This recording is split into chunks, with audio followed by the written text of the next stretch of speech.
boa caminhada, seja na denominação batista, seja na atuação jurídica, e sobretudo no dia a dia, na lide, quem está enfrentando os balcões.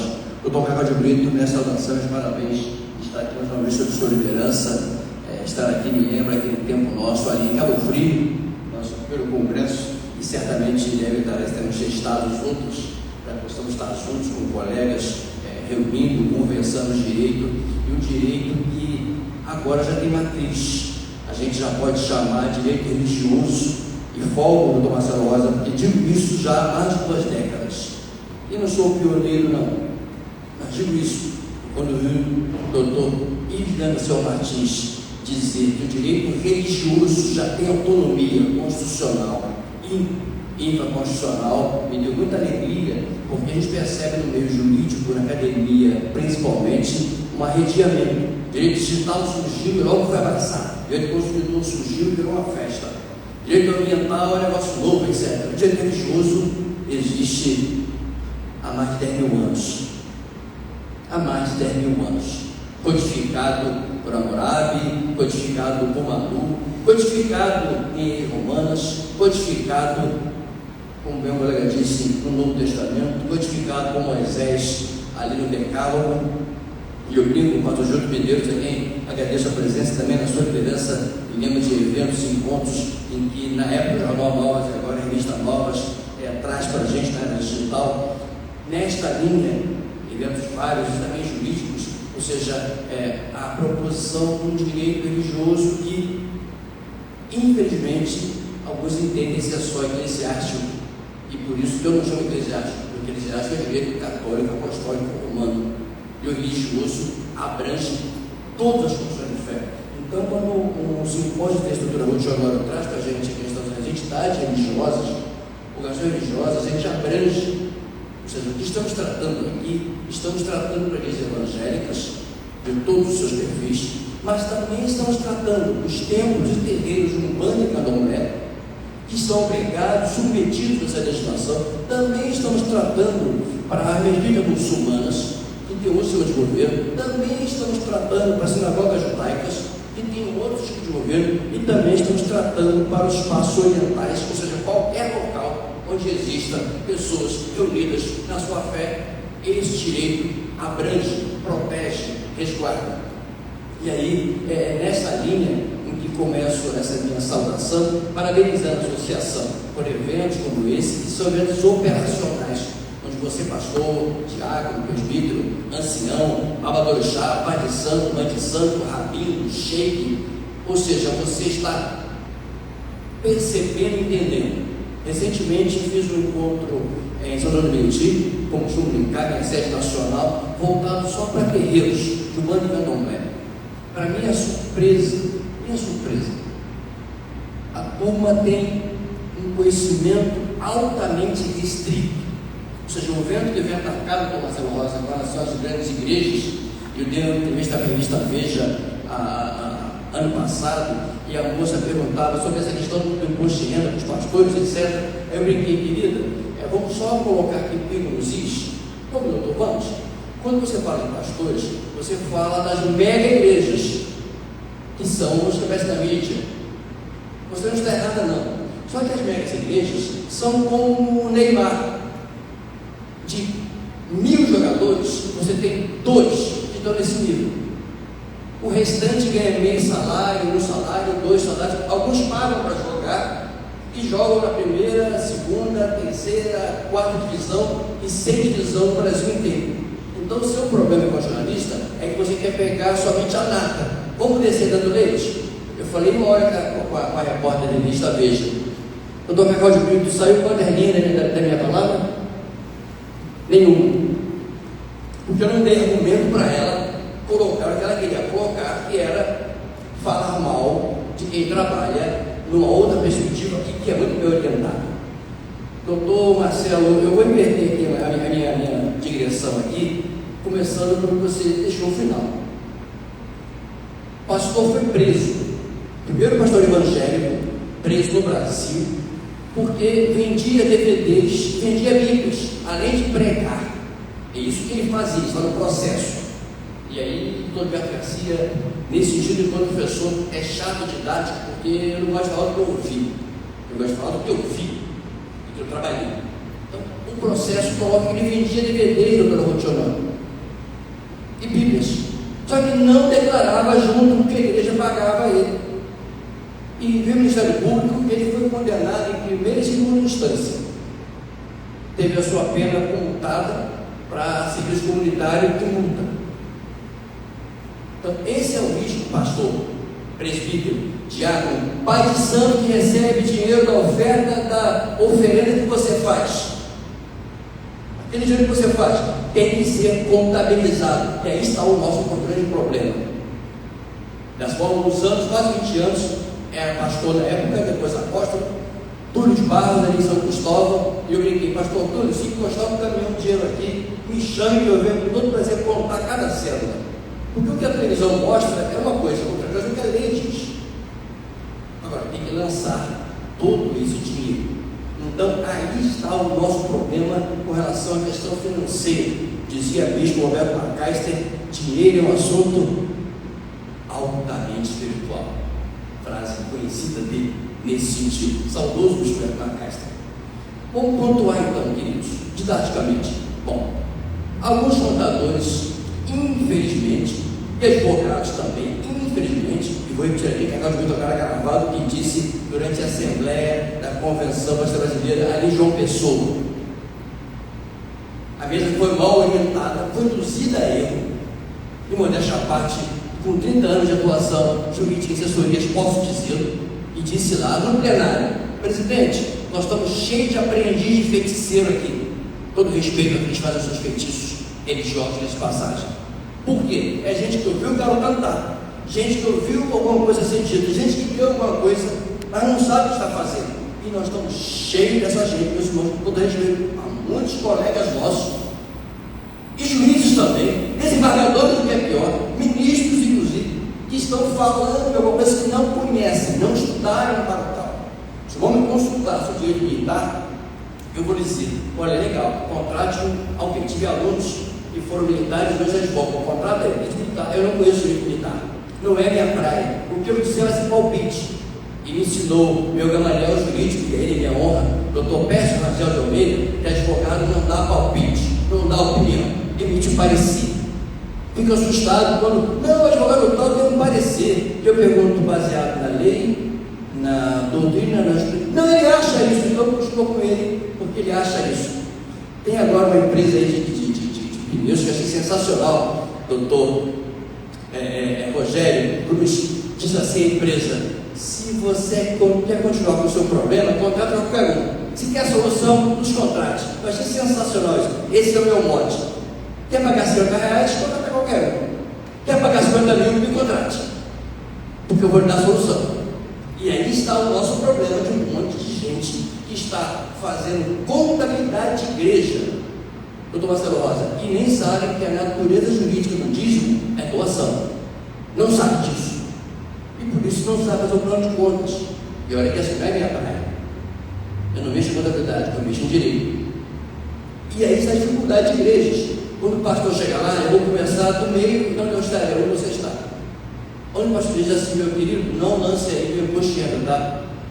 E o contador diz para mim, doutor, o pastor que paga no meu escritório. Eu digo, mas quem responde não é o pastor, é a igreja. Quem responde não é o pai de santo, quem responde não é o orixá, quem responde não é o sheik, quem responde não é o rabino, quem responde não é o padre, quem responde é a pessoa jurídica, é a instituição. E o contador tem contrato com a igreja.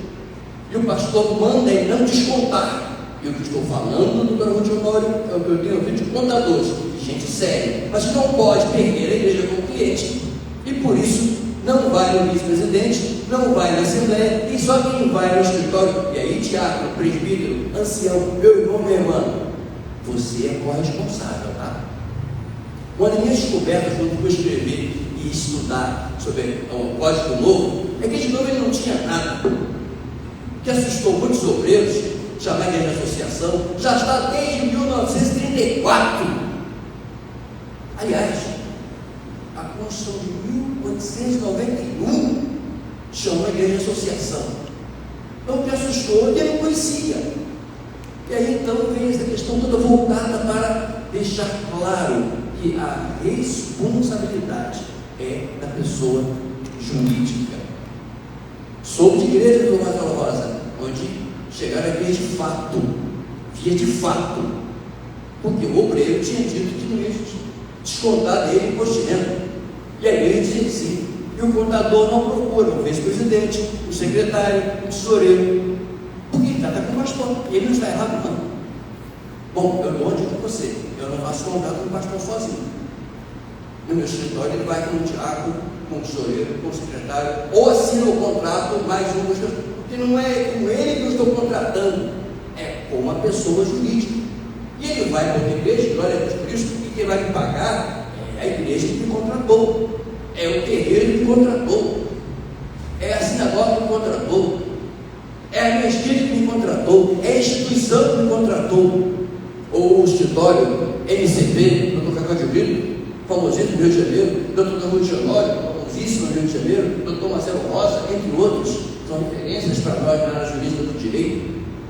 Aí está a dificuldade e de muitos colegas nossos que não sabem por onde começar, e o Dr. Marcelo Rosa deve ficar muito contente, porque eu tenho sido muito procurado, graças a Deus, por quase 4 décadas do direito, por muitos colegas. Quem me leva hoje ao meu escritório, igrejas, são contadores e advogados. E pastor Júlio Medeiros, alguns deles, depois de uma conversa, eu olho para Simone Paz. Por quê? Porque o advogado hoje, você aqui, não tem noção do risco que você está correndo.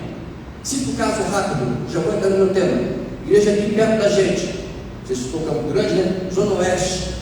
Garoto vai para uma reunião de final de ano, perdão, que é carnavalesca, e durante a noite brinco na piscina, etc. E no dia de manhã aparece lá um corpo estendido dentro d'água.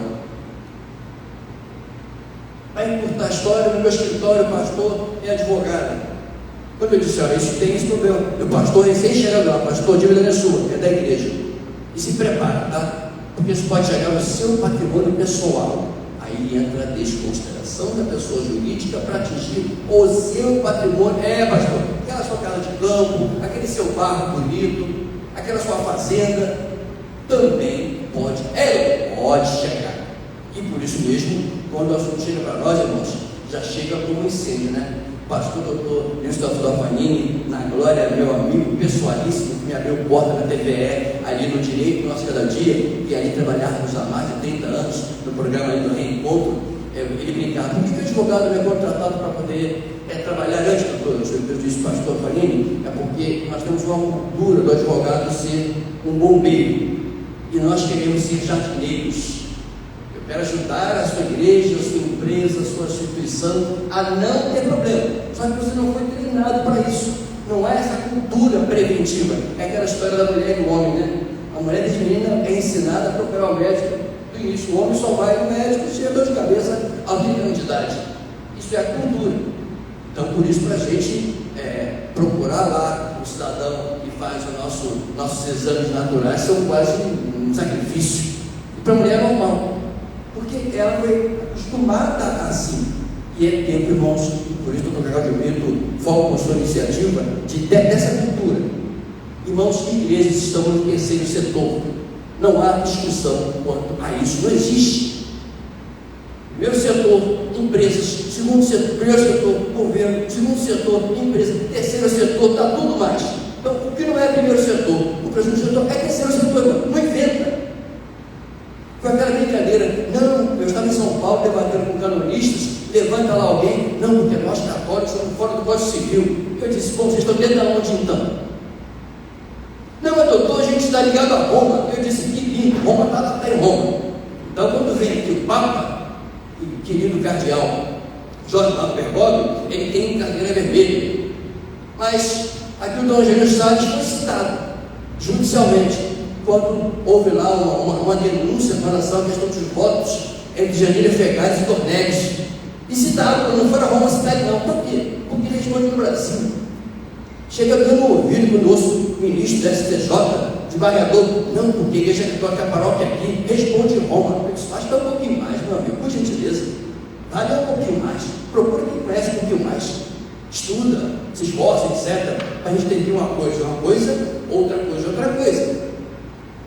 Nesta linha de raciocínio, então, somos terceiro setor. Se somos terceiro setor, toda a legislação que se aplica para o terceiro setor se aplica para tudo quanto é entidade religiosa, tudo quanto é igreja, tudo quanto é terreiro, tudo quanto é sinagoga, tudo quanto é mesquita, tudo quanto é espaço oriental. E aí temos o Conselho Federal de Contabilidade, que tem norma específica. Aqui nessa igreja Instituto Médico, nos recebe o pastor Purim, com muita honra, abre esse espaço. Se alguém presta um serviço aqui como voluntário, ou na sua igreja, o seu contador é obrigado a saber quanto custa aquele serviço prestado e lançar como doação. E ele não sabe disso, e não faz isso. O fisco não existe isso. Opa, então Marcelo já deu um recado, que são 5 anos, ele demora aí até acordar e chegar no seu pescoço. Então, se alguém presta algum serviço voluntário, qualquer seja ele da sua igreja, o seu contador é obrigado, regimento do Conselho Federal de Contabilidade, a valorar quanto custa a diária de alguém de fora na padaria trabalhando. São R$100, então o contador pega o CPF da pessoa voluntária, anote o valor que o mercado atribui e lance, porque é doação daquela pessoa. É isso que diz o regulamento do Conselho Federal de Contabilidade, aplicado a tudo quanto é entidade religiosa. Opa, meu irmão, pega o telefone do seu contador, manda um zap para ele, manda um SMS para ele, manda ele assistir o Instagram do Dr. Cacau de Brito, para saber se ele faz isso. Se ele não faz, ele tem que ler o regulamento do Conselho Federal de Contabilidade, que se aplica a todas as entidades religiosas e quaisquer entidades associativas que usam voluntários em seus trabalhos. Meus queridos, interessante pensar assim, porque isso se aplica também quando eu vou para o terceiro. Eu tenho que lembrar do Cacau de Brito aqui, você que faz uma pergunta no ouvido, que é uma questão importantíssima para os legisladores, muito importante.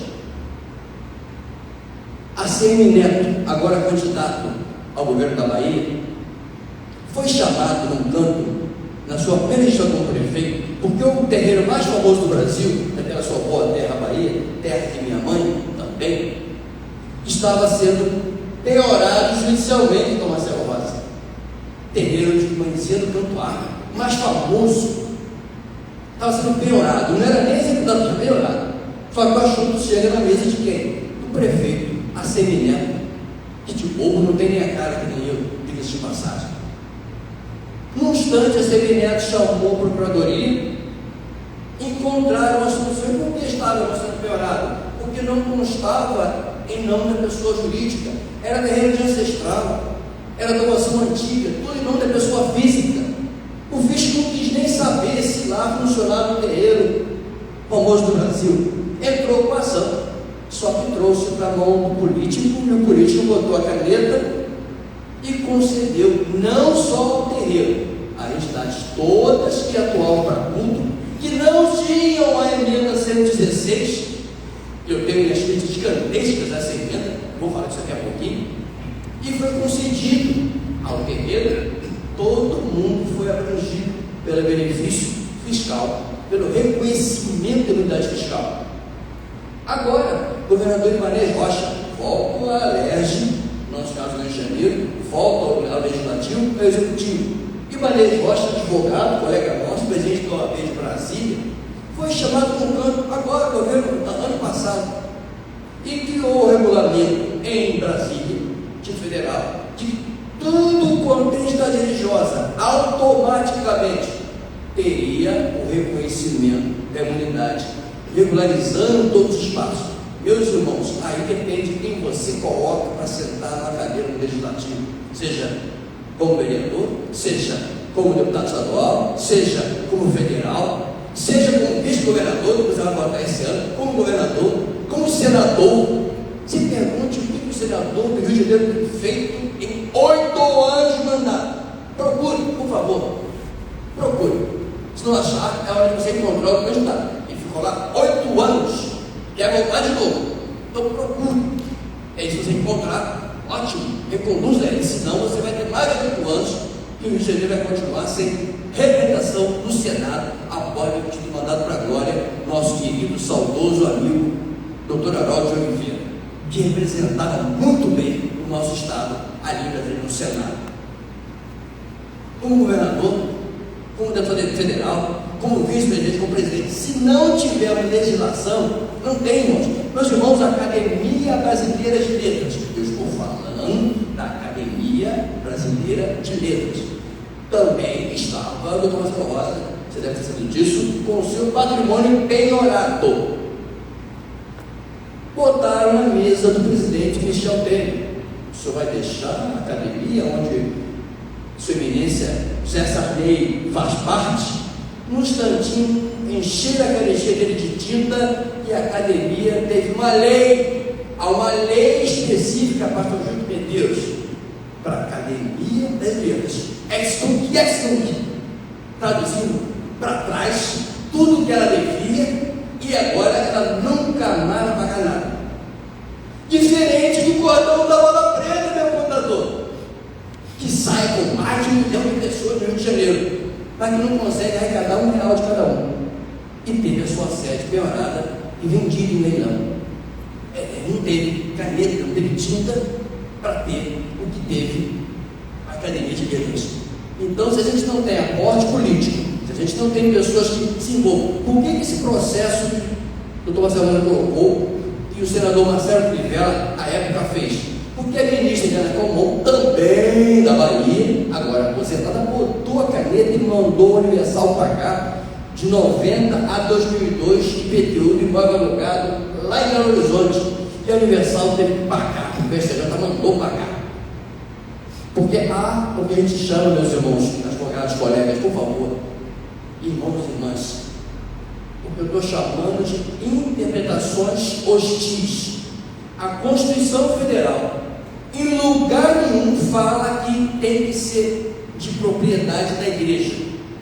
A Constituição Federal, em lugar nenhum, não tem aqui nenhum inciso, versículo, etc., dizendo que o imóvel tem que estar em nome da igreja. Não tem. Mas os tribunais, de maneira hostil, e que pena que eu não estava aqui ontem, porque eu ia dizer para o embargador isso, os juízes, o que falei com o embargador Fábio Bruno, amigo nosso, bom ministro nosso também da fé, querido ali do nosso TJ do Rio de Janeiro, interpretações hostis, onde é olhado só aquilo que interessa ao Estado, ao governo.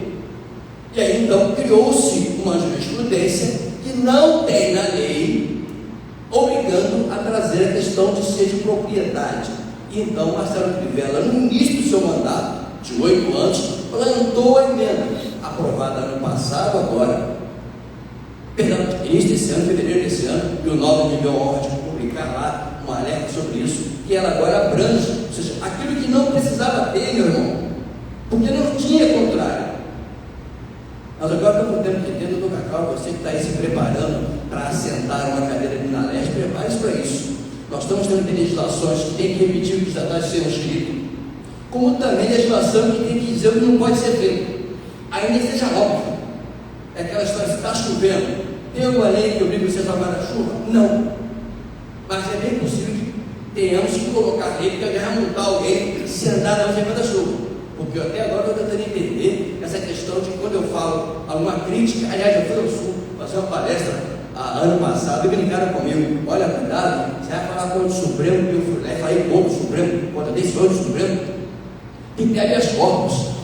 E eu brinquei: bom, olha, eu estou indo algo que é maior que o Supremo, maior que habeas corpus, é a Constituição do país.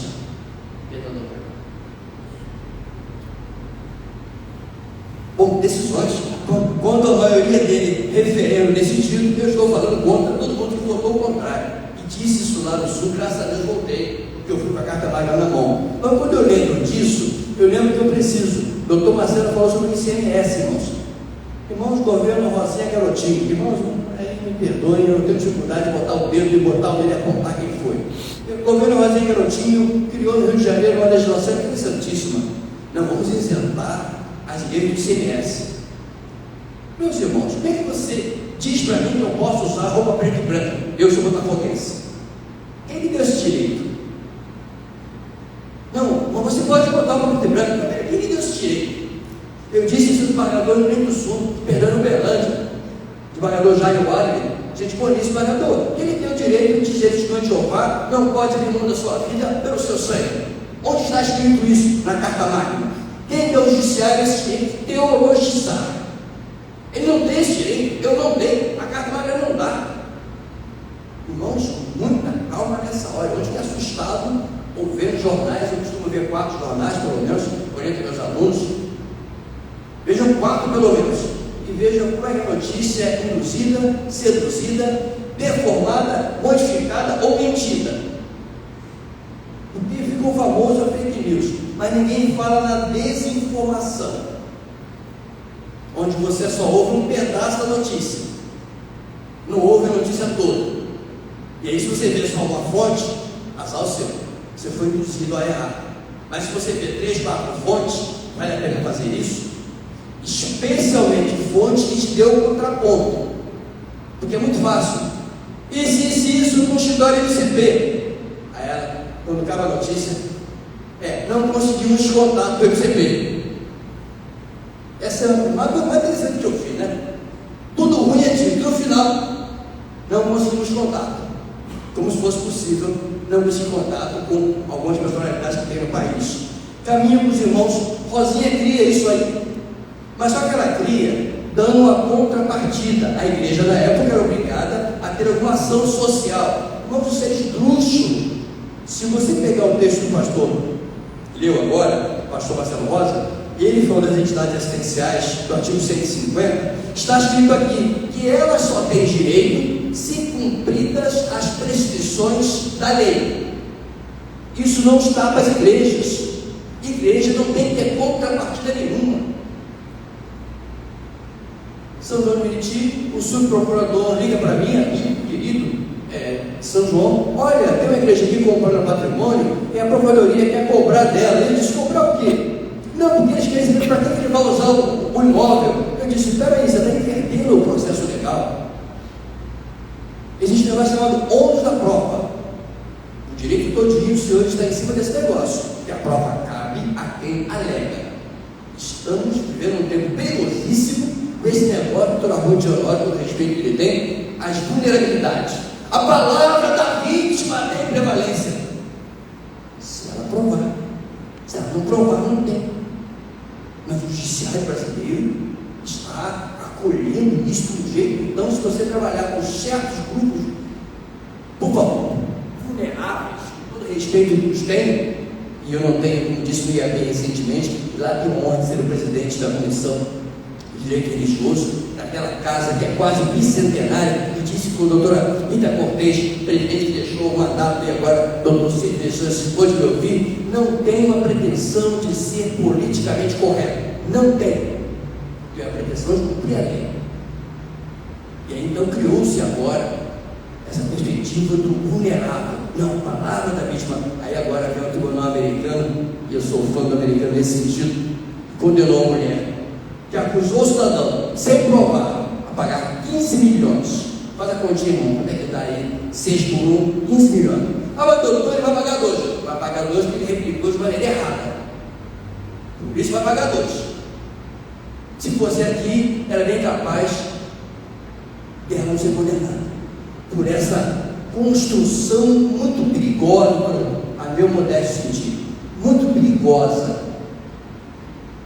daquele que Moisés, lá atrás, em Deuteronômio 19, já disse: se alguém acusar alguém de alguma coisa, traga 2 ou 3 testemunhas, porque pela palavra de uma só pessoa não há culpa. Com 2, Deuteronômio 19, 15, 2, 3 pessoas, aí vai se haver um julgamento. A gente está esquecendo disso e está dando construções complicadas para nós. Rosinha vai e faz isso. Esse negócio não cai por isso, porque as igrejas são obrigadas a prestar serviço social, não é por isso que ela existe. Volta agora, como o Marcelo colocou, o ICMS. E semana passada, o governador publicou, aí o governador Cláudio Castro publicou lives dizendo que só faltava o governador concordar, e agora concordou com o Amazonas, e que agora vai entrar em prática para a energia elétrica. Mas, meu irmão, é uma via crucis. Porque as concessionárias, elas não estão reconhecendo automaticamente. Voltamos ao legislador. É o legislador que está sentado na cadeira, na LERJ, que tem a caneta para obrigar a concessionária a não ter que fazer a igreja, pastor Gildo Medeiros, passar por uma via crucis. E sim, será automático. Apresentei o meu estatuto, eu sou igreja, eu tenho direito. Foi o que eu disse à minha prefeitura, quando ele trabalhou a igreja, o doutor Rogério Matos, a cobrança de um terreno, pagar o imposto de um terreno que ela ia comprar. Depois que ela aprovasse, os outros disse: peraí, isso não existe, vou processar vocês. Vocês, a prefeitura, que tem que fiscalizar. Se a igreja não estiver usando o imóvel para suas prioridades, e aí eu vou nessa linha, Marcelo, junto a ela, cobre dela os impostos. Porque se eu comprei, se eu sou igreja, irmãos, Rio de Janeiro, Mitra Arquiepiscopal do Rio de Janeiro importou uma máquina de fazer hostes da Alemanha. E aí se pergunta: para que serve uma máquina de fazer hostes? Pensou? Respondeu? Bom, é óbvio, fazer hostes. O governo do Rio de Janeiro cobrou o imposto de importação desta máquina, da Mitra Arquiepiscopal do Rio de Janeiro. Então, pastor, sai dessa linha achando que isso se aplica só aos evangélicos, tá? Isso se aplica para todo mundo. O leão tem uma garganta grande, o Dom Marcelo já colocou bem o tamanho da garganta do leão. Bem, e foram para a justiça, e a vida teve que brigar judicialmente, sempre bem assessorada, para não pagar o imposto. São Paulo, é só pesquisar, meus irmãos. Se não conhece, vale a pena visitar o Templo de Salomão, mas não vai só o culto, não. Já vale a pena, são 10 mil lugares. Mas eles têm lá um trabalho de um tour de 2 horas. Isso lá estive junto com o grupo da OAB de São Paulo, conhecendo, sensacional. E o governo de São Paulo cobrou. Cada container que chegava com as pedras de Israel para o Templo de Salomão, o governo ia lá e lançava. Sabia que era para a igreja, sabia que era para a construção. Na última decisão, não, porque é muita pedra. Aí alguém brincou: bom, vê lá o tamanho do templo. E está lá um negócio lindo para a glória de Deus, está em São Paulo, onde tudo teve, e a pessoal, o Marcelo Rosa sabe disso, tem um escritório de ponta nesse país. Tem um corpo jurídico de ponta. Enquanto não tem gente dentro, eles pagam a peso de ouro, gente de fora. É só lembrar que entre os medalhões, mastros, os nossos decanos foram contratados para atuar e defender a igreja e não pagar o imposto. Ou seja, irmãos, nesta linha de raciocínio, eu preciso lembrar que, diferente dos Estados Unidos, onde a doação que o fiel faz para a igreja, o dízimo, a oferta, não paga imposto. Ao contrário, ele declara o imposto de renda e é abatido do imposto de renda. Então, o dízimo que o fiel entrega, de novo, o legislador federal entregou para a igreja o dízimo, mas ela é filantrópica, lá não tem isso. Aí eu ouço, irmão: não, o contador não quer me dar o comprovante dos dízimos que eu entreguei para o imposto. Eu disse: irmão, você quer isso para quê, irmão? Você não tem vaidade nenhuma, não vai servir para nada. Porque lá também, nos Estados Unidos, o pastor, e esse é o sonho nosso aqui, também não paga, pastor Gil, de imposto. Qualquer coisa que o religioso recebe, ele não paga imposto. Aqui tem que pagar, irmão. O pastor citou regulamento de imposto de renda, famoso IC pastoral 99, atualizado em 2018, tem que reter. E digo mais, pastor, não é só do que você recebe o sustento, não, tá? É de tudo: casa pastoral, carro pastoral, gasolina, imóvel, escola dos filhos, plano de saúde, curso, tudo que sai do caixa da igreja, meu contador querido. Ah, mas doutor, eu não entendo assim. Ô, meu irmão, você não entende, não faz diferença, é só você ver o que a Receita Federal diz. E aqui esse encontro, irmãos, e por isso a minha honra de estar aqui, tem um único objetivo.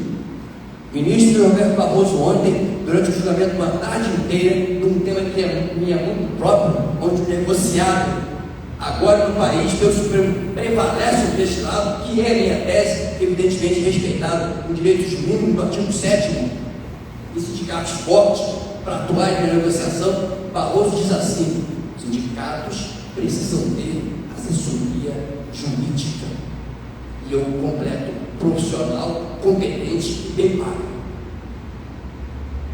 para dar o suporte nessa perspectiva. Por isso, irmão, não é a sua opinião, vá para a Receita, está lá. Irmão, saiu a legislação ano passado como uma festa. Agora a igreja não tem mais que fazer registro nenhum. Aí eu vou ler o regulamento, engraçado, os irmãos, o negócio mudou 4 vezes. Como o pastor Marcelo Rosa disse: irmão, vamos lembrar que imunidade é prerrogativa constitucional. É a Constituição que concede. Tudo que ganhamos de imposto que existe ou que foi existir, se enquanto não mudar, é imunidade. Isenção é privilégio fiscal. O governo municipal, estadual ou federal concede ou não concede. Guerra grande com relação à questão da retenção do valor para o pastor em 2001. Fui consultado, dei parecer, contratado e pago bem, pastor Júlio, dei parecer. Irmãos, quem não está pagando, guarde o dinheiro, porque o assunto não é pacífico.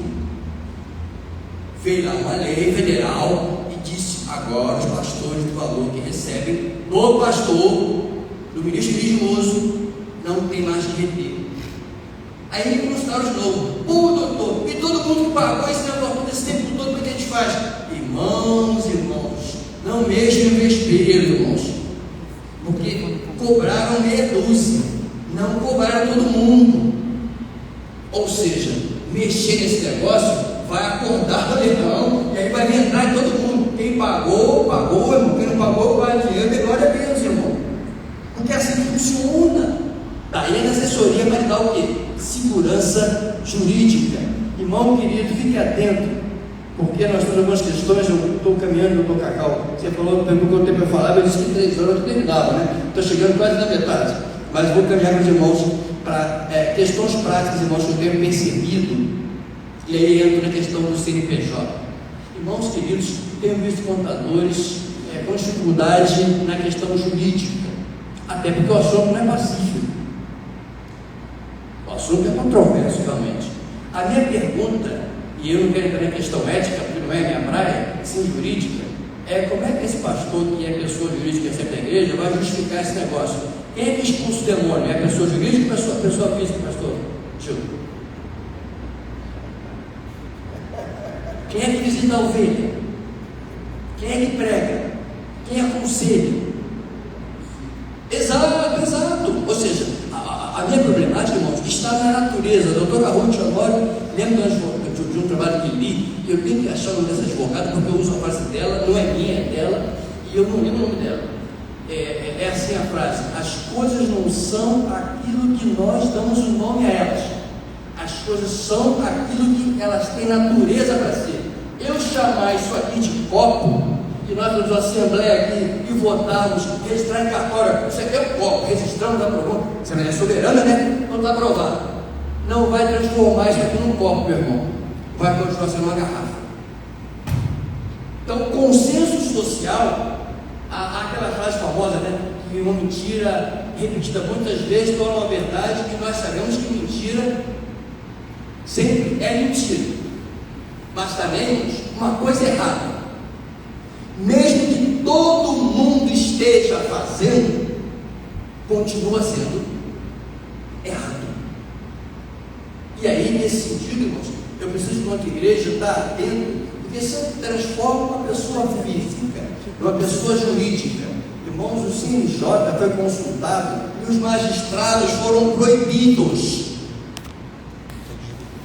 de criar leis e oferecer nota fiscal ou dar palestra. Os magistrados, porque entende o CNJ que a função de existir do magistrado é pública, ele recebe para isso, é julgar.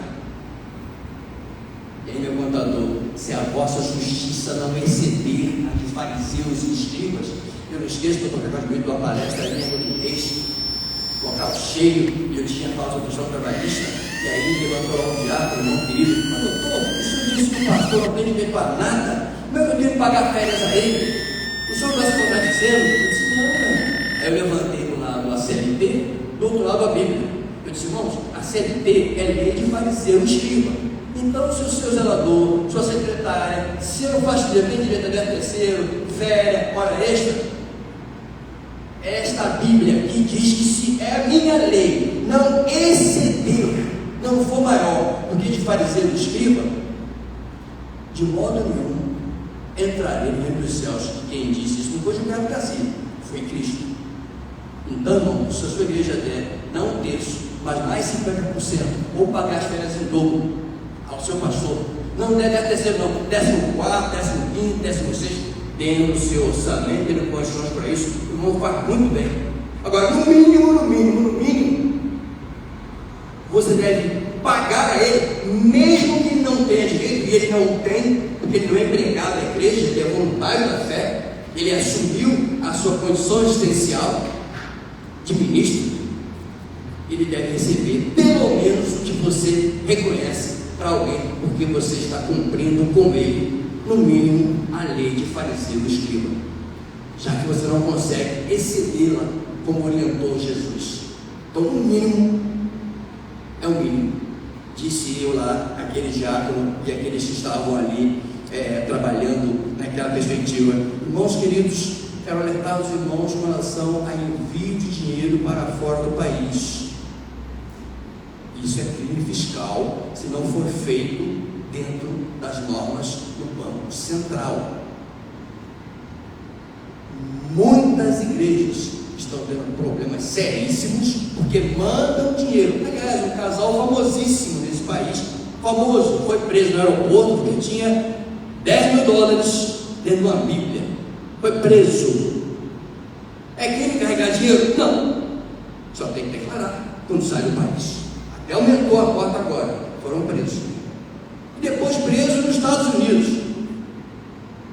E só não estão presos lá até agora porque gastaram uma boa fortuna com advogados, que lá custa caro, tá?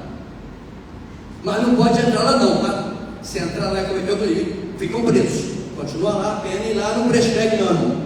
Eu estava no metrô de Nova York com minha filha, doutora Ruth, e aí andando ali, e me chamou a atenção que a cada 100 metros tem polícia, tá? A cada 100 metros. Eu estava em Nova York, passeando naquele lindo parque, e aí no metrô, 2 placas. Uma placa: não ande aqui dentro com o celular, com o computador, com o meio eletrônico.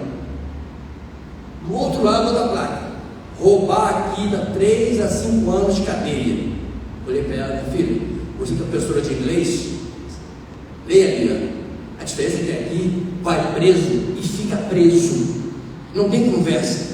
Não tem habeas corpus porque é pobre, porque não pode pagar. Deputado do Rio de Janeiro, Cacau de Brito, por favor, eu preciso que me ajude. Fez agora um projeto de lei, deputado do Rio de Janeiro, federal, para os seus medeiros, para que os pequenos crimes, roubo de celular, ou coisa parecida, não sejam mais apenados, porque a sociedade tem, segundo ela,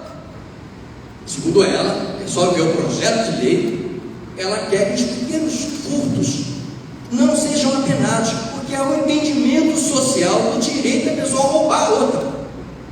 Eu peço licença aos senhores, a cultura judaico-cristã que tem, o legado conservador que tem, tradicional que tem, constitucional que tem, não me garante que ninguém possa roubar o outro, invadir a terra do outro, tomar o que é do outro, sem o esforço que cada um de nós tem, do labor, do trabalho, da perspectiva do crescimento, da conquista que cada um de nós tem, reconhecido necessidades, etc. Acabei de passar ali agora, tomando café, passou uma senhora: o senhor paga o café para mim?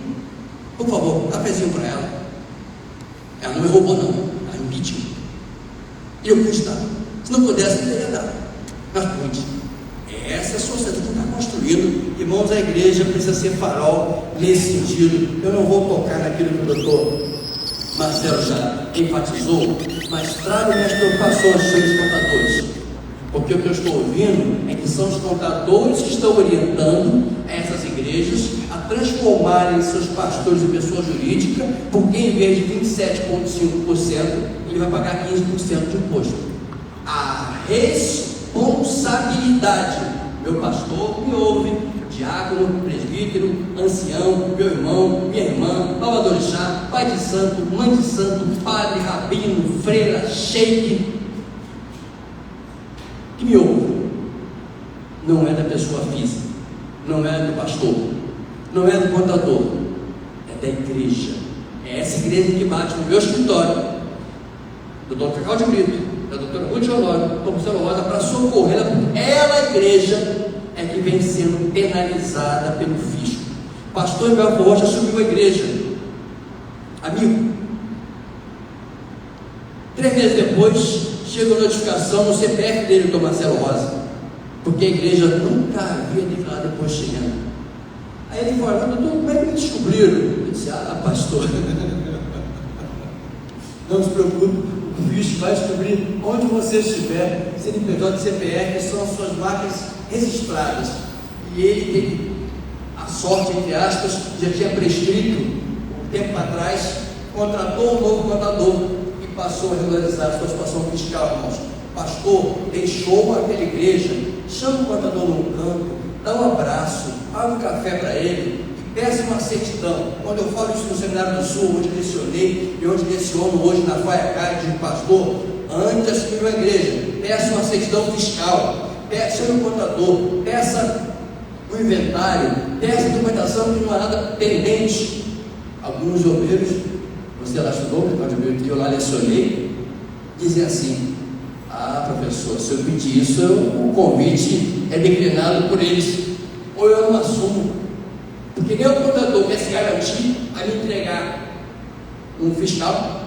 E posso dizer isso, doutor Carlos Brito, porque ali no IAB, todo o encerramento de gestão, todas as certidões, todas, está no site nosso, são publicizadas. Então o ano novo começa com tudo resolvido, não há nenhuma pendência fiscal, porque, irmãos, todo mundo tem que pagar. E aí, queridos, eu quero concluir e abrir perguntas, se a doutora assim achar conveniente, dizendo que no governo episcopal, da Universal, da Mundial, da Renascer, da Católica, quem paga as contas são os bispos, os dirigentes. No governo presbiteral, da Presbiteriano, os terreiros de Umbanda, Candomblé e outros espaços, quem paga as contas são os dirigentes. No governo congregacional, como batistas, assembleanos e as igrejas congregacionais, quem paga a conta sou eu, membro da igreja, que sou civilmente capacitado, não é o pastor, não é a diretoria, é toda a igreja que é responsabilizada de maneira igual, se ela ao final do seu patrimônio não arcar com as... Mas doutor, a minha cláusula estatutária está lá. Bom, o estatuto eu conheço um pouquinho, e estou disposto da associação para outro momento, só de estatuto, mas todo mundo paga a conta, porque o governo aqui é congregacional, irmãos.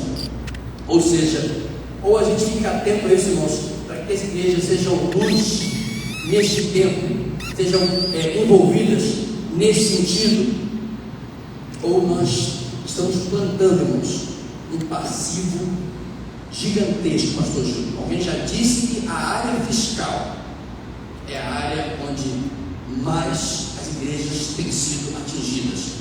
Concluo dizendo que a França usou uma estratégia terrível no laicismo que a França tem plantado, terrível, quando criou uma conceituação entre seitas e igrejas.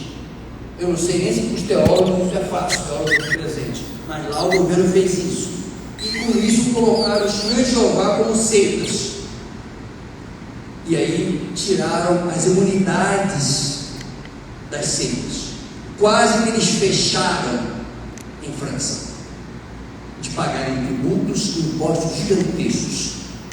Irmãos queridos, ou nós elegemos pessoas que tenha comprometimento em que neste país chamado Brasil, segundo o IBGE, mais de 90% das pessoas, censo 2010, declaram-se cristãs. Mais de 90%, mais de 80% declaram-se católicas e evangélicas, e cerca de 10% são os que não têm religião ou outros tipos de fé. Ou seja, esse país é um país majoritariamente cristão, no sentido sociológico, ainda que o Estado seja e deve continuar sendo laico. O Dr. Marcelo Rosa foi generoso, deixou para mim a expressão que termina o texto, né? Quando Jesus diz: dá a César o que é de César e a Deus o que é de Deus. Então, Cacau de Brito, meus parabéns, e pela parceria com a OAB também, da qual estou agora lá numa das suas comissões, enquanto vice-presidente, nossa vice que esteve aqui ontem, a doutora Ana Teresa Basílio, que é vice no Rio de Janeiro, o desembargador William Douglas, irmão nosso da fé, do nosso TRF2, por um evento tão rico, tão enriquecedor como esse, onde a gente aqui, irmão, só fez somente, num bom sentido, alertar sua consciência. O irmão vai encontrar esse material que eu coloquei aqui lá no nosso site Direito Nosso, www.direitonosso.com.br. Você encontra esse material que foi aqui disponibilizado, ou no contato com a gente, aqui no @prof.gilberto Garcia, está à sua disposição. Meu presidente de honra, uma honra estar aqui, sendo redundante na expressão. Muito obrigado.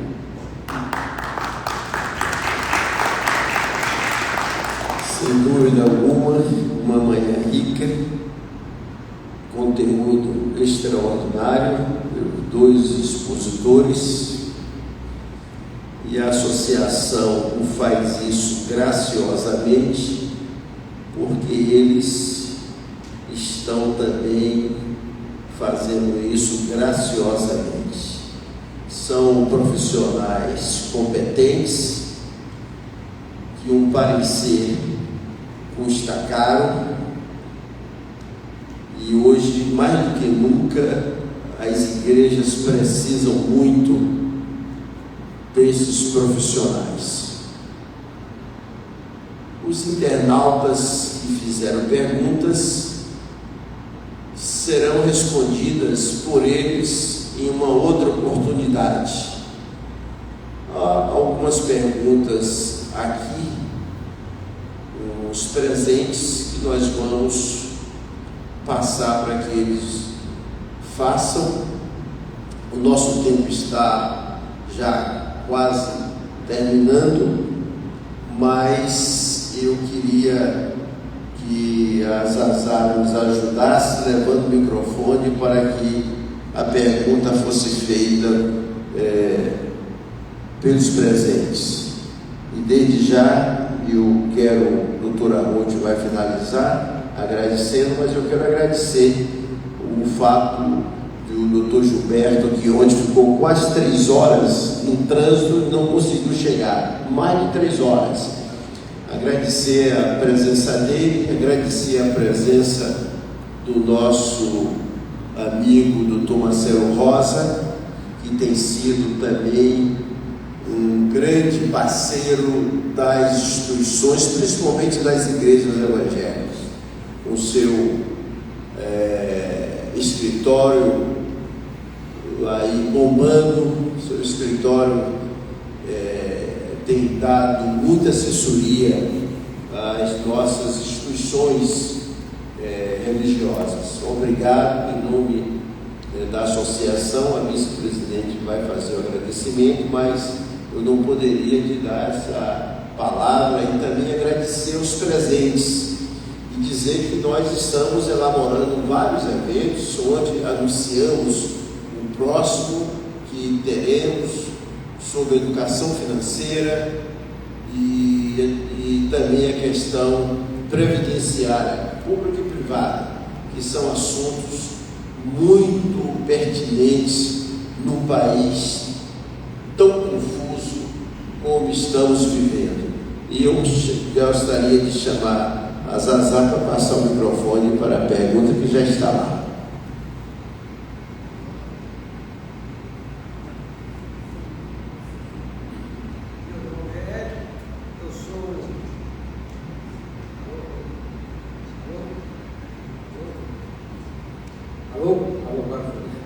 Meu nome é Hélio, eu sou diácono da Igreja Batista do Calvário de São Cristóvão. Todos sabemos que mais do que vocês, vocês sabem mais do que nós, que a lei manda fazer. O decreto diz como fazer. E a instrução normativa diz que é normal. Então, o que acontece? Eu tenho um cliente que eu transformei em pejotização.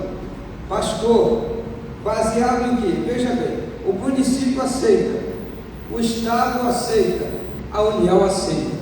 E lá diz, ensino religioso, pode ser pessoa jurídica. O que eu entendi? O pastor, ele não ensina matemática, português, geografia, história. Ele ensina a Bíblia Sagrada. É um ensino religioso. Como a lei defende isso, então, baseado nisso, a gente mantém esse pastor como PJ. E eu sei que tem alguns outros pastores que também tem PJ. Aí eu pergunto, pode ocorrer uma gravidade no futuro, conforme vocês colocaram? Essa seria o pastor o Gilberto Garcia. Posso falar agora rapidinho do Marcelo? Marcelo, só para confirmar. A minha dúvida é o seguinte, uma igreja alugando um apartamento para o pastor morar, o IPTU daquele apartamento pode se tornar isento? Tá? E a outra é o seguinte, por que até hoje o INSS para as igrejas não foi contemplado nos SEMAS? Porque as igrejas pagam nota violenta de INSS.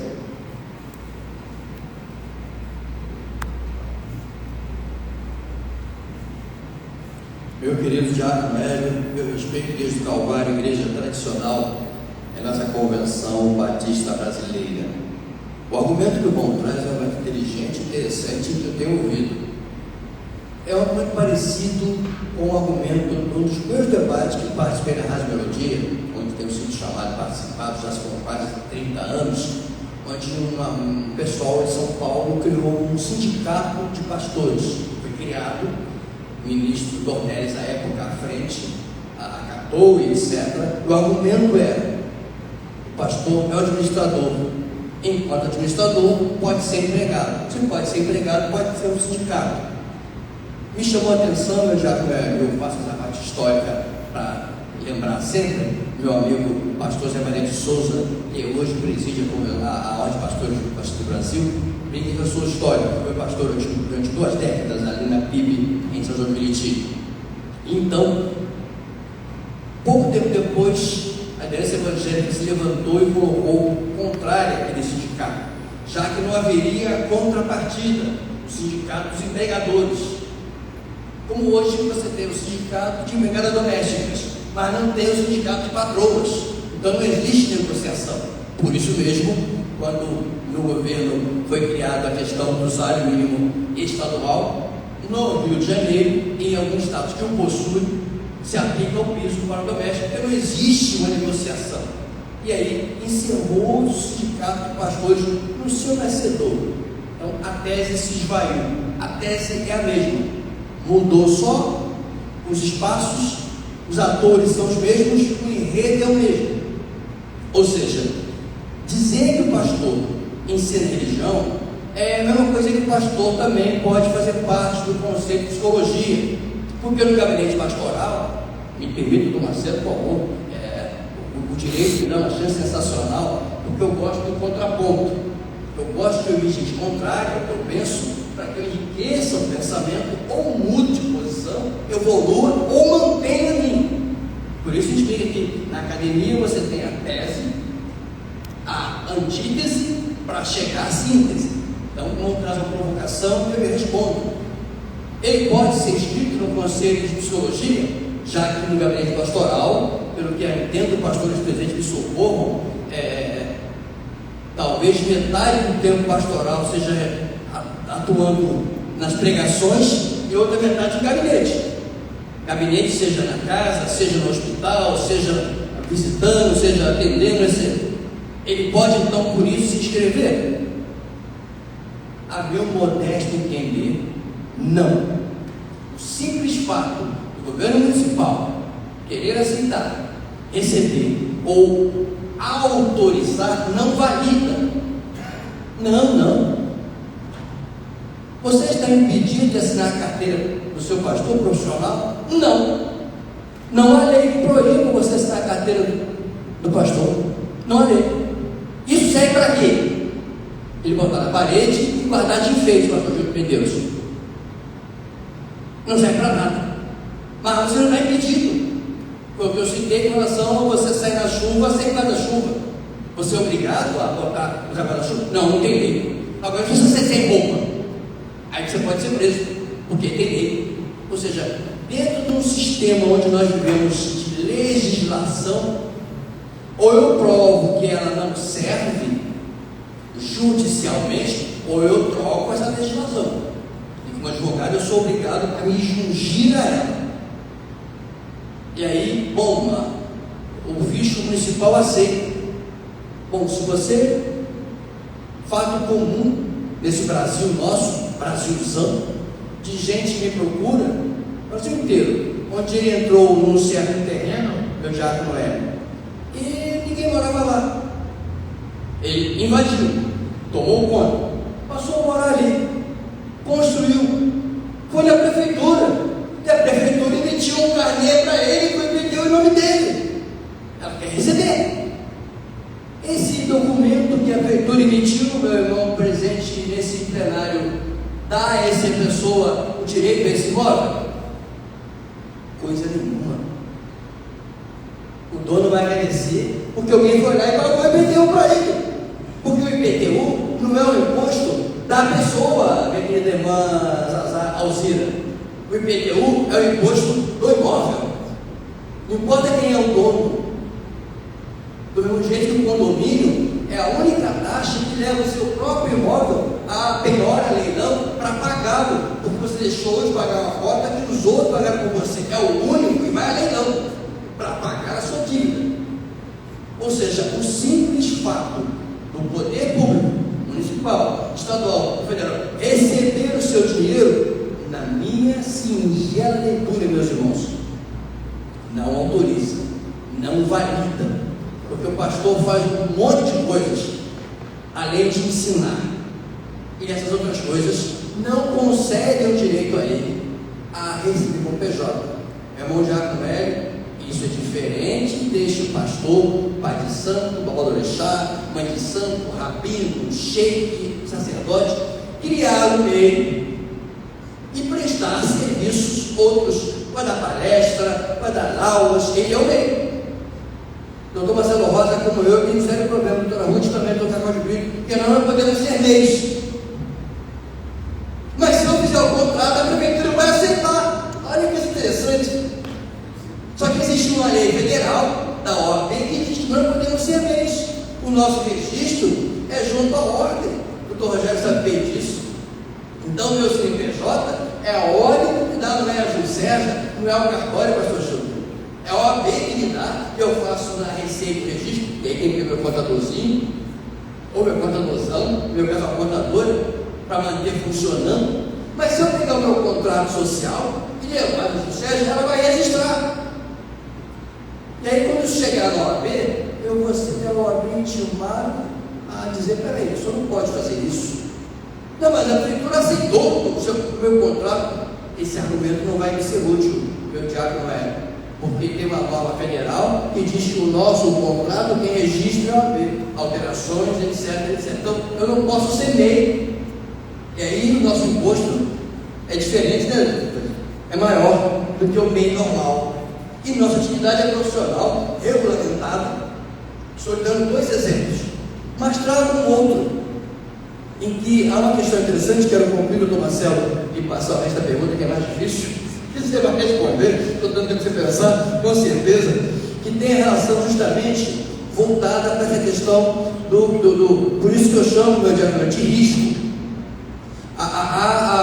Isso apareceu muito, porque quem lhe fala é alguém que foi, entre aspas, quase obrigado, porque a faculdade que lecionei com mudança da legislação e que leciono, trabalhou com todos os professores para que se formassem em MEI, e eu disse que não posso ser MEI, mas vou ter o CNPJ via OAB e a emissão da nota fiscal tem o mesmo efeito, graças a Deus por isso, mas existe norma que trabalha essa questão como colocou agora.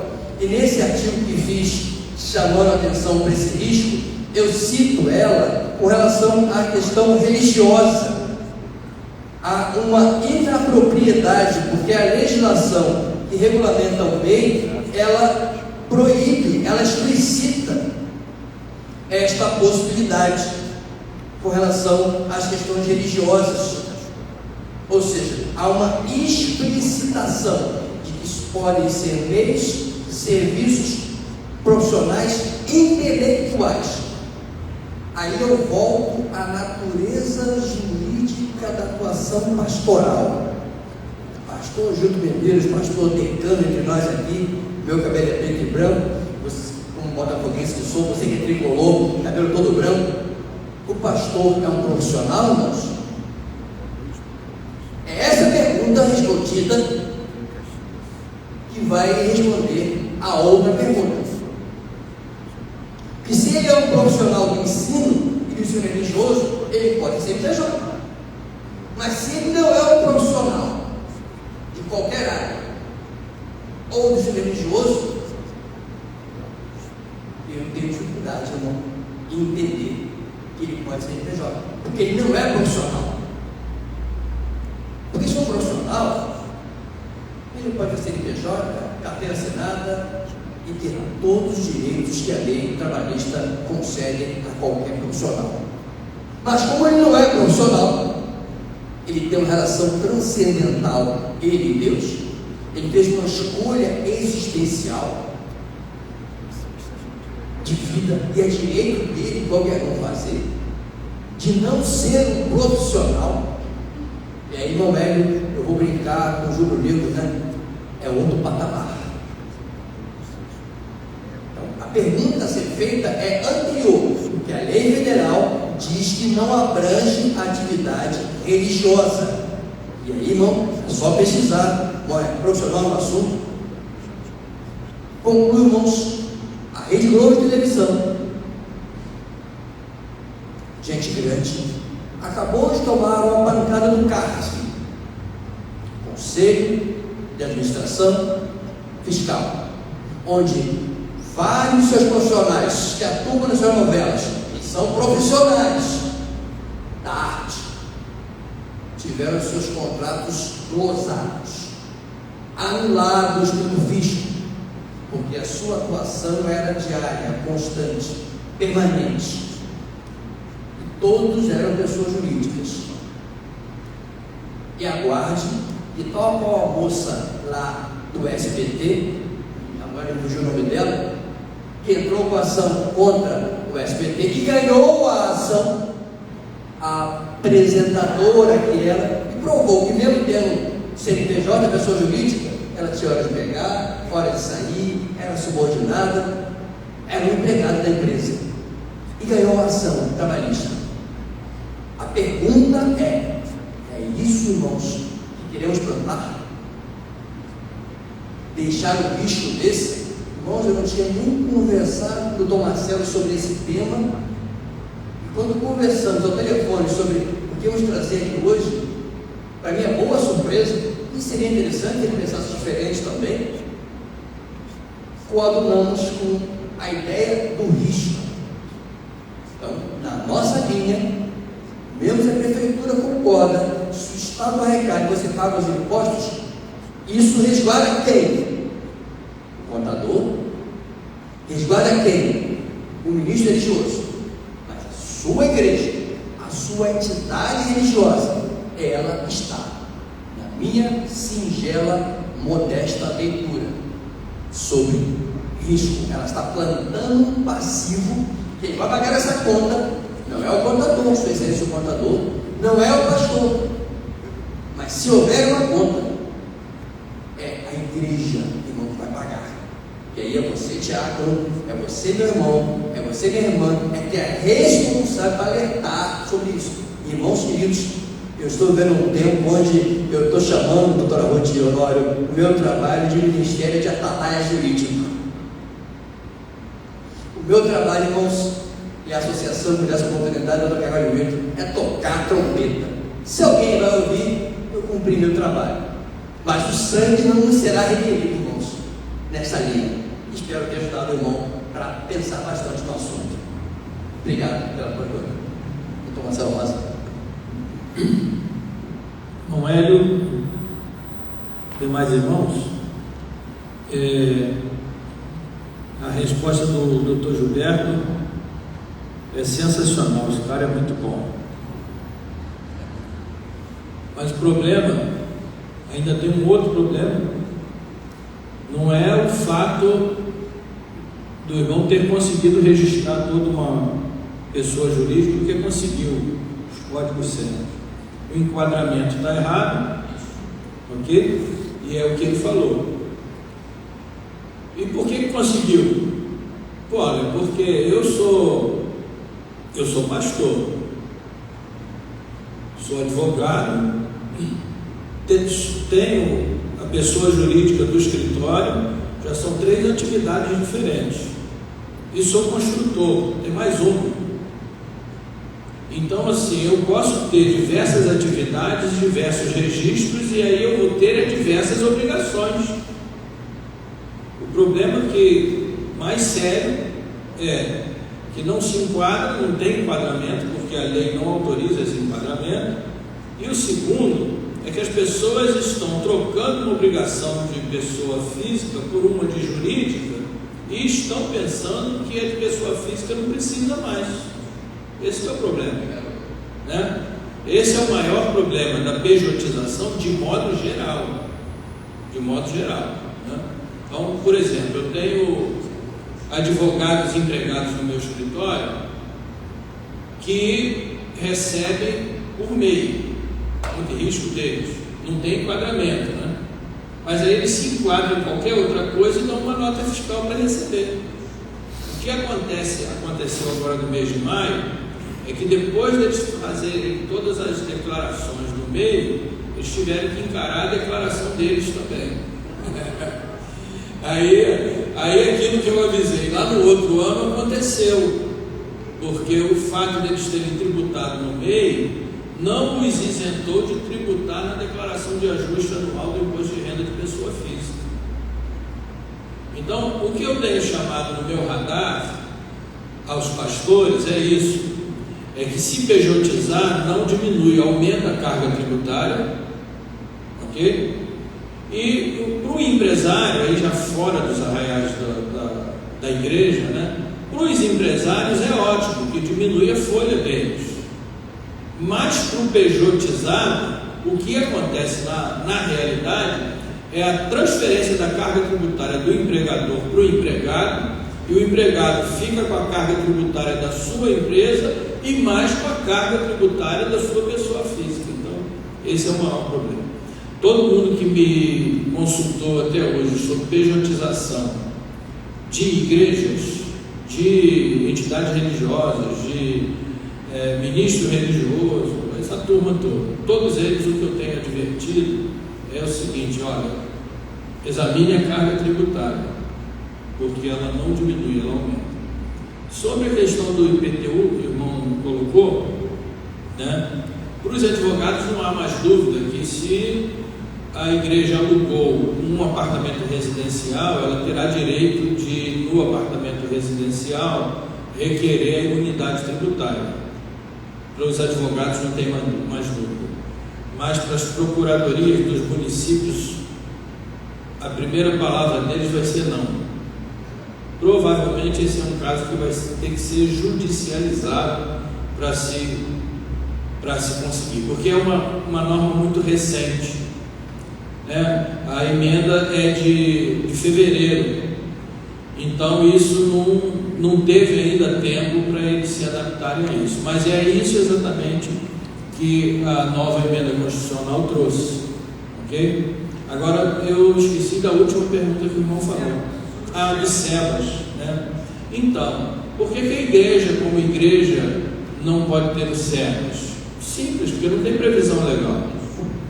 O SEBAS tem a ver com ação social e abre o leque para educação e ação social. Agora, se a sua igreja for dona de um colégio, tiver uma associação educacional, pode. Se a sua igreja tiver uma associação beneficente, de ação social, para o CNPJ dessa escola e dessa outra entidade pode realmente requerer os requisitos dos centros. Marcelo, você me permite, nessas minhas pesquisas, voltando no meu diálogo para ajudar o irmão e vários outros irmãos estão com essas questões, existe um cadastro nacional de atividades econômicas que o irmão conhece bem, que dá a base, é uma questão técnica, meu irmão, mas só para você entender. Bota lá no Google, etc., CNR, vai ver lá. Ali que dá a base para que surjam as empresas que podem ser MEIs. A atividade religiosa está lá descrita como impeditiva. Então, quando a estratégia como se utiliza, e dou parabéns na questão do profissional de ensino religioso, e aí alhos não se confundem com galhos, para a gente separar as coisas, né? Vem aquela pergunta interessante: por que a legislação brasileira, exemplo, penaliza o chamado cafetão, ou o gigolô, ou aquele cidadão que agencia mulheres ou homens que se prostituem? Isso é crime, porque no Código Penal está tipificado e descrito como crime. Mas qualquer pessoa que queira transacionar o seu corpo do jeito que achar mais conveniente, se prostituindo ou não, não há crime, porque não está na lei. Dr. Carlos de Brito, um dos debates mais sensacionais que eu tive a alegria de promover ali na FACAD, Faculdade da Assembleia de Deus do Brasil, foi quando o Dr. Ruth Brito, a direção nos otorgou convidar a presidente das prostitutas de Minas Gerais. E nós trouxemos a presidente da Associação de Prostitutas de Minas Gerais. O Rio de Janeiro, a associação estava com dificuldades, e nós trouxemos, via a LERJ, inclusive, no mandato parlamentar, para que ela dissesse para a gente, dentro da Faculdade de Teologia, Pastor Gil Medeiros, da Assembleia de Deus, e trouxemos uma debatedora contrária à questão da dignidade da pessoa humana. Por que se prostituir, vender o corpo, etc. E aí o debate sobre a questão da legalização. E as duas debatedoras, seu nosso professor, aqui não se discute Bíblia, aqui é questão legal, jurídica, antropológica, sociológica. Estamos numa academia. Houve consulta. A direção geral e a direção respondeu: vocês são professores e alunos numa academia como a IE, e a Faculdade de Assembleia de Deus está com 4,16, Pastor Gildo Medeiros, numa escala de 5 do MEC, pelo seu quadro de professores, mestres, doutores, quadro acadêmico e toda a sua estrutura que possui. Debate riquíssimo. A senhora voltou para Minas Gerais elogiando como foi tratada o nível do debate. E aí o senhor pergunta: por que eu não posso assinar a carteira da prostituta? Pode, só que não tem validade nenhuma. Voltamos à pergunta inicial. Entendemos o pastor, o Babalorixá, pai de santo, o rabino, o sheik, o sacerdote oriental, como profissional? Se entendemos assim, irmãos, a consequência disso é o famoso acessório que acompanha o principal.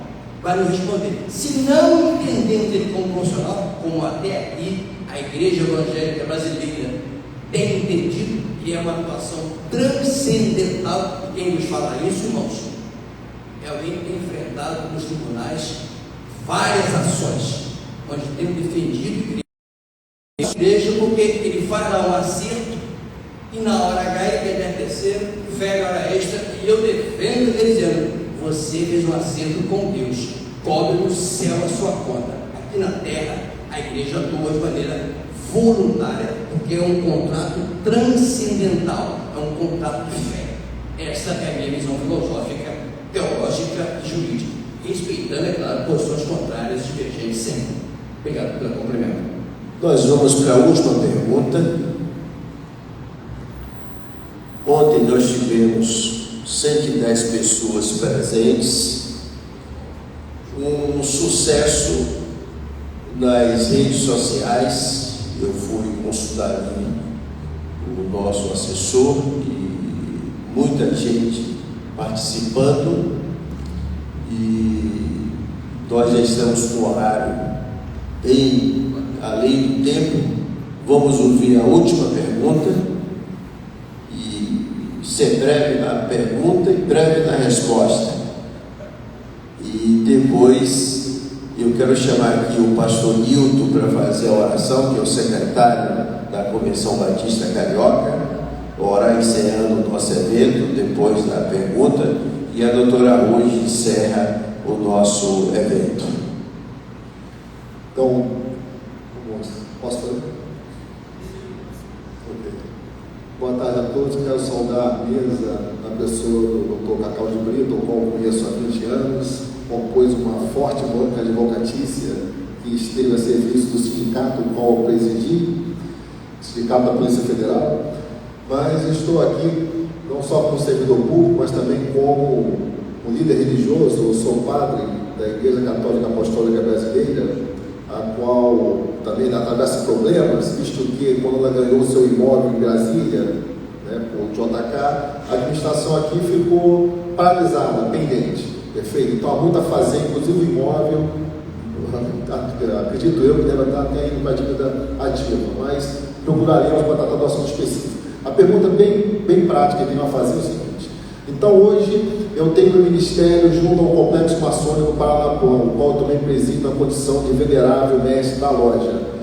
Há possibilidade de eu transformar, já visto que eu tenho uma regular atividade religiosa, missas, cultos ecumenicos no complexo, fora a parte de atividade maçônica, simbólica e filosófica, transformar o meu CNPJ numa instituição religiosa?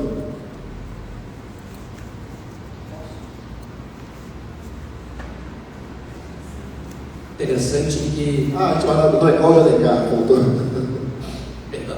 Interessante, meu querido padre, que o ministro Celso Mello, aposentado no Supremo, diz que talvez tenha sido um dos grandes erros, expressão dele, eu concordo 100%, na cisão que aconteceu quando surge a Igreja Católica Apostólica Brasileira, onde o Supremo, pela primeira vez na expressão dele, comete um equívoco histórico e se intromete teologicamente e proíbe a Igreja Católica Apostólica Brasileira de usar a denominação que depois foi concedida e continuada no Brasil. E eu concordo 100%, não só nesse erro, mas em vários outros, mas esse é histórico, tem a ver com a questão teológica, quando o Supremo proíbe o negócio de Bíblia. Há uma cisão, etc., se entra com ação lá na década de 30, se eu não me engano, e aí então o Supremo se posiciona, eu tenho esse voto inclusive, proibindo a nomenclatura, ou seja, o que estamos vendo agora não é novo não, tá? Esses erros crassos. 49, justamente. Então eu acompanho essa questão e conheço lá o nosso templo em Cabo Frio. Sou lá, tive lá a chance de estar com o bispo na época lá, até com o nosso livro, inclusive, com ele. Bom, eu vou dividir as suas questões, se me permite.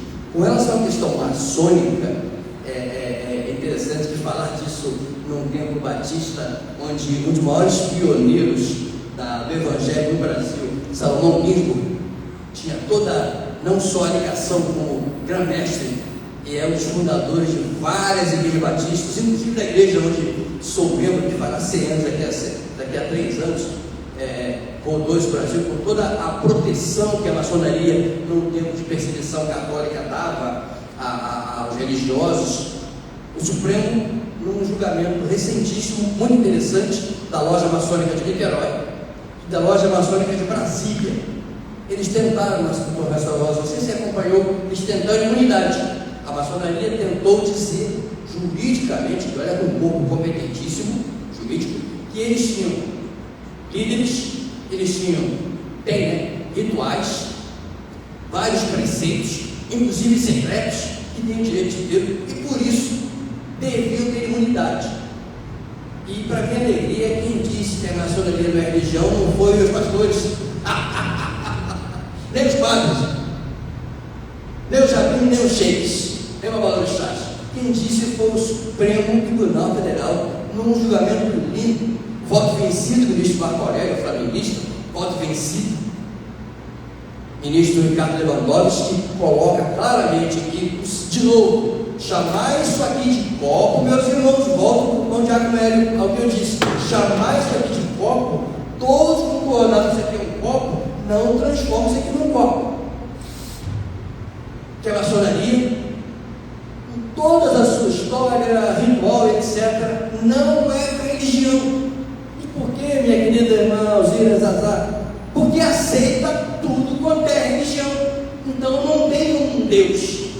E se não tem um Deus, qualquer seja ele, não é religião. Pastor Júlio é sensacional ver uma casa jurídica, ensinar teologia para o irmão que é pastor. Porque em 4 anos de seminário, vamos aprender isso. Nesta vertente didática, teológica. Então, não é religião. E aí, a Loja Maçônica de Brasília e de Niterói não gostaram muito, porque virou jurisprudência. Todas as lojas maçônicas que não são religião, segundo o Supremo Tribunal Federal. E folgue dizer isso, porque publiquei um artigo com relação a isso na revista Eclesiástica da Convenção Brasileira, também, e também na revista Novas, tempos atrás, mostrando isso. Ou seja, então não há que se falar, se entende minha pergunta, numa transformação de uma casa filosófica em religiosa, nesse sentido. Então eu não consigo pensar em transformar uma associação, qualquer seja ela, numa igreja, se eu não mudar, doutor Rogério está me olhando, por isso conhece muito o assunto, a sua natureza jurídica. E aí, se eu faço uma alteração na natureza, e aí eu deixo de ser uma associação esportiva, futebolística, filantrópica, e passo a ser religiosa, e passo a ter um fundamento e uma atuação religiosa, elegendo um Deus. Aliás, eu ontem assessorava um pastor, foram 2 horas de reunião, dizendo para ele que a importância de ter cláusulas pétreas no Estatuto Reformado e cláusulas religiosas, para que quando vier o Estado, eu diga: opa, peraí, não é a Bíblia não é o Corão não é o livro de Espírito de Kardec não, é a Constituição que diz que eu tenho direito inviolável à minha religião.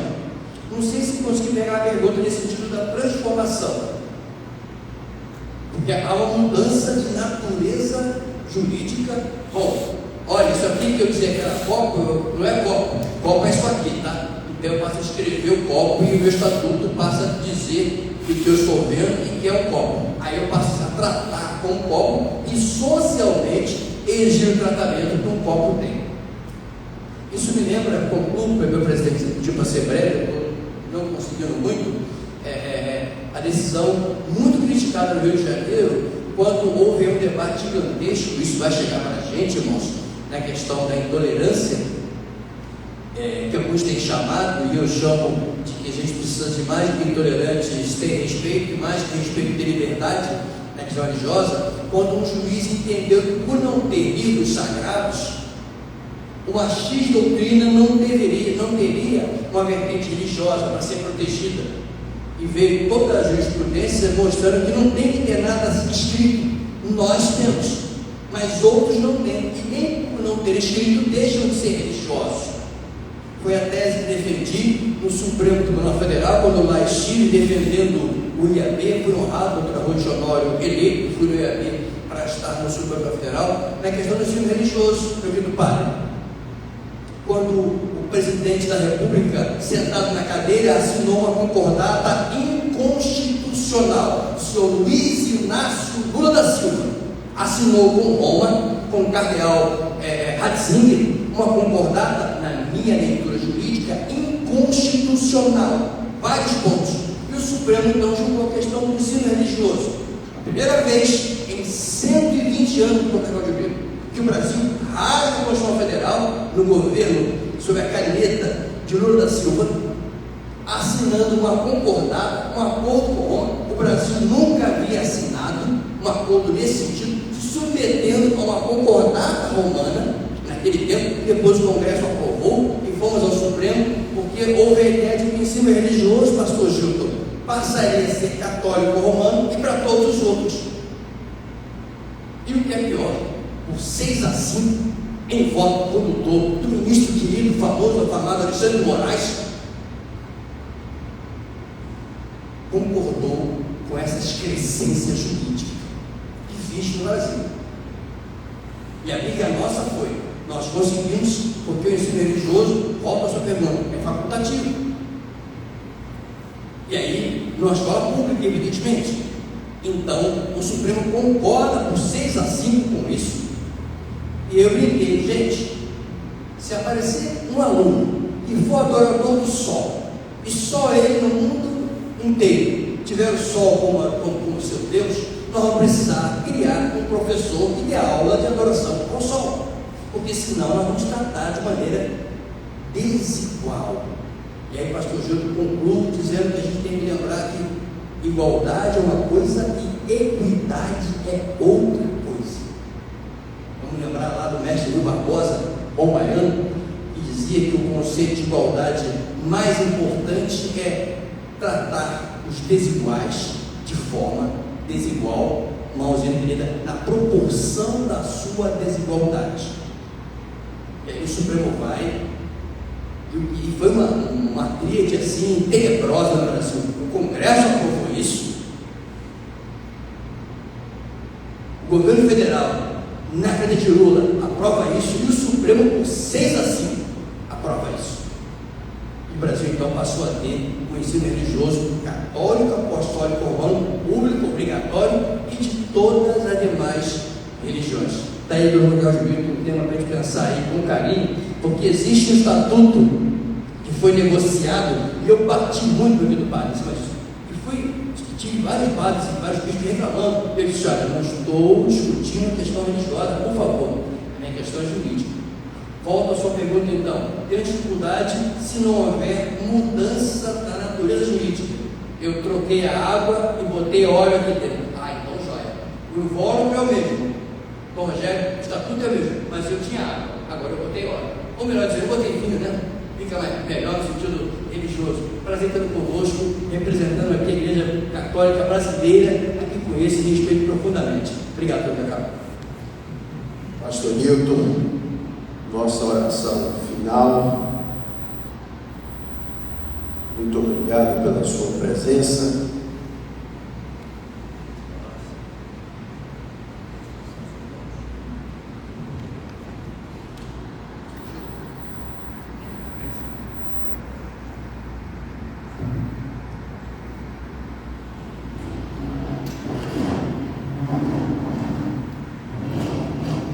Deus, nosso Pai, recebe, Senhor, nossa gratidão,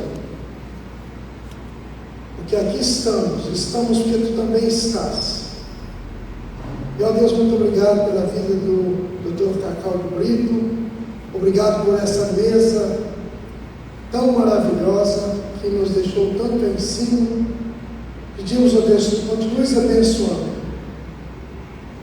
nossas igrejas, a fim de que, ó Deus, andemos com a Tua palavra em nossas mentes, sobretudo em nossos corações, mas também com as leis do país bem presentes diante de nossas mentes, a fim de que possamos dar a César o que é de César e a Deus o que é de Deus.